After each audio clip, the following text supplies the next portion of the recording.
Hello, this is Jim from Hanson's Phil-Am Life. Today I want to talk to you about transformers. We've talked about power generators and other things, but let's talk about step up and step down transformers. I just want to make a note here that most people will not need a transformer here in the Philippines. Now, if somebody decides to bring something from, say, the US where they have 110, it really needs to be some kind of unique piece of equipment or something really expensive that you don't want to replace and you're going to use here. And the reason I say that is it's going to cost you a lot to bring it here. If you put it in your luggage, well, that's not so bad, but if you want to ship it, it's going to cost money. And if it's real expensive, then it's cost effective. But if it's something that's a $30 or $40 item and you have to ship it over here in a balikbayan box, well, where we lived in the U.S., a balikbayan box was about $110 to where we live here in Dumaguete. So let's get on with the power transformer part. The transformer, what it does is it takes voltage coming in one side and changes it to something coming out the other side. In a step-up transformer, if you have, say, 110 coming in and you want 220, it would come out the other side. Now, this would be the kind of transformer that you might buy in the U.S. to run something that you brought from the Philippines. That's a different story. What we're going to talk about is the step-down transformers, where you have 220 like here in the Philippines. You plug this transformer into the wall and it has outlets, and you plug your 110 item into that outlet. It'll run because it's 110 volts coming out. You will need to size your transformer depending on how much electricity it has. But first, a little bit about those transformers. They have a core, and it's usually kind of square, and it has two poles. And you'll have, if you want step down, we'll have, say you have 10 windings on this side of the core.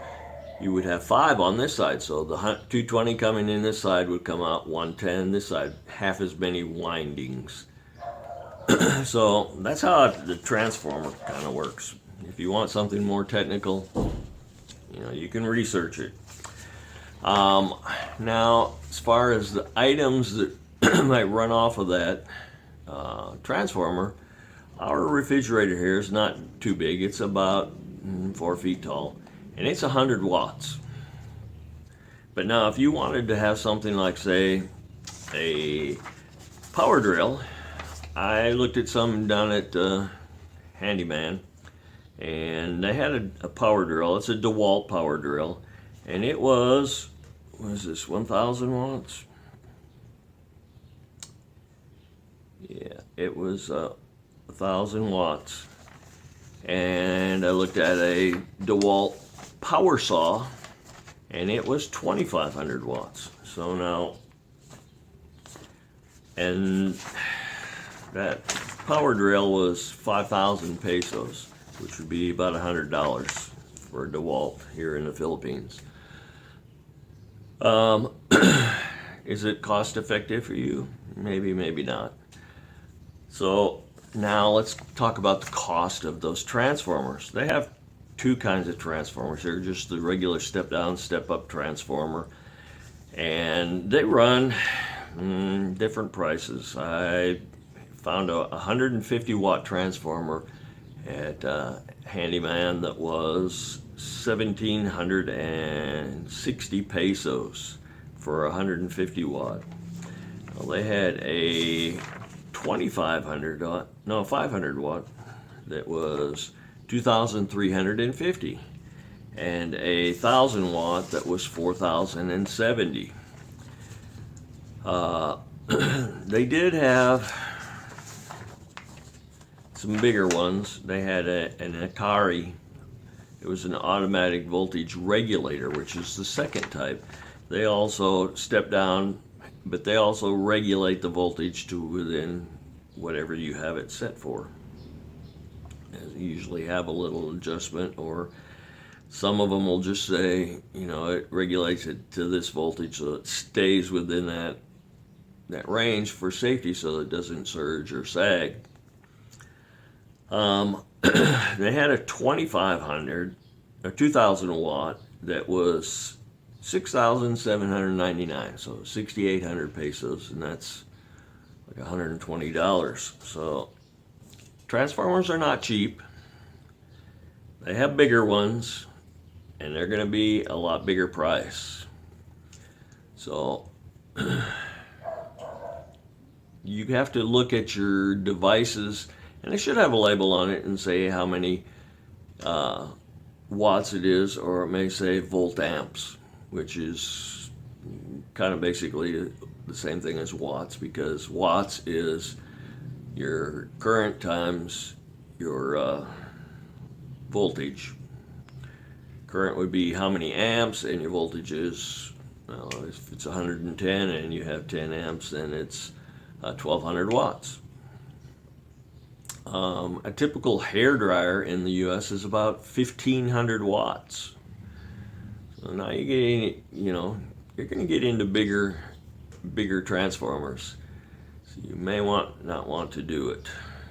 It may be cheaper just to buy a new tool here or a new device. Like I said, if it's something really unique and you probably can't get it here in the U.S., in the Philippines, and you may want to bring it. If it has to have 110, okay, well, it may be a smaller current, a draw, which would give you lower watts.